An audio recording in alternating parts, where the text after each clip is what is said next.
মাছওয়ালা ভাইয়া, আপনার নাম কি? আমার নামই রুইতন, রুইতন খান। আমার বাবার নাম পাঙ্গাস খান, আমার দাদার নাম কাতলা খান। আপনি কি মাছ বিক্রি করেন? জি না, মাছ বিক্রি করি না, স্বর্ণ বিক্রি করি। কয় ভরি লাগবো আপনার? কি বলতেছেন ভাইয়া আপনি? আমি তো দেখতেছি আপনি মাছ বিক্রি করতেছেন। দেখতেছেনই যখন, তাহলে আপনি জিজ্ঞেস করেন কেন? মাছ লাগলে নেন, না লাগলে সরাসরি।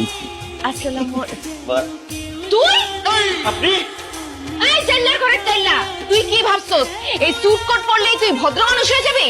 তোর কত বড় সাহস, তুই আমাকে বিয়ে করতে আমাদের বাড়ি পর্যন্ত চলে আসছস? এই নিয়ে 32টা বিয়া ভাঙলো, আমি কানবো নাকি খুঁজতে নাচবো? আল্লাহ রে, গায়ের মধ্যে এত পারফিউম দেই, এত আতর দেই, তারপরে মাছের গন্ধ কেন যায় না? আমগো গায়ের থেকে মাছের গন্ধ কোনোদিনই যাইবো না। আর এটা বহু খামদারি ব্যবসা না।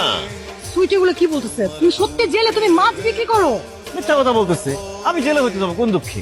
আমি তো স্বর্ণ ব্যবসায়ী। আমি আর আমার বাবা দুজনে স্বর্ণ ব্যবসা করি, দুবাই থেকে স্বর্ণ আনি। কি তুই আর তোর বাপ স্বর্ণ বিক্রি করস?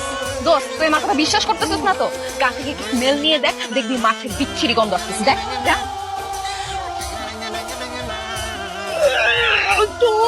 মাই গড, তুই তো সত্যি কথাই বলছিস। এই দোকান এখন বন্ধ করো, নাইলে আমি কিন্তু ভাঙা খোলাবো করে ফেলাম।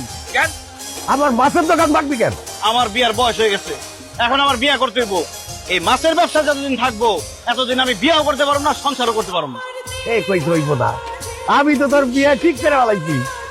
ঠিক আছে আব্বা, সত্যি আমার বিয়া ঠিক করে ফেলাইছো? এই যে ওরে ফকিন্নির বাচ্চা, ফকিন্নি গাড়ের মরা, তুই নি পাত্রী? হ্যাঁ, আমি তো পাত্রী।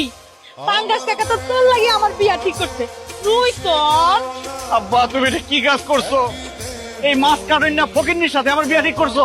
কি করবো, নাসিবা ছাড়া আর কোনো মাইয়া তোর সাথে বিয়ে বলতে রাখি না, এই জন্য নাসিবার সাথেই তোর বিয়ে ঠিক করছি। আব্বা, তোমার কি মাথা খারাপ হয়ে গেছে? সে বাজারের মধ্যে মাছ কাটে, এরকম একটা বেড়ির সাথে তুমি আমার বিয়া ঠিক করলা কোন আক্কেলে? আরে মাছ কাটলে সমস্যা কি? মনে কর আমাকে ব্যবসার একটা বাইরে গেল, আরে আমরা বাপ বেটা মাছ বিক্রি করলাম, আর নাসিমা মাছ কেটে দিল, মাছ বিক্রির টাকা আর কাটার টাকা দুইটাই আমাকে তাকিয়ে গেল। তারপর বাচ্চা কাচ্চা হইলে এখানে একটা ভাতের হোটেল খুলে পড়বো। আমাকে যে বাচ্চা কাচ্চা হইবো, ওগুলো মাছ কাটবো আর মাছ বেচবো। মানুষ যে খাইবো এসে ওই মাছ খাইবো, তখন আমাকে টাকা পয়সা সব থেকে দেবো। খুব বেশি ভালো হয়ে যায় না? খুব ভালো কথা কইছিস তো। চুপ করো। দরকার হলে সারা জীবন আমি বিয়া না করে থাকুম, তবে ভুটকি মাছ কাটেন আমি বিয়া করবো।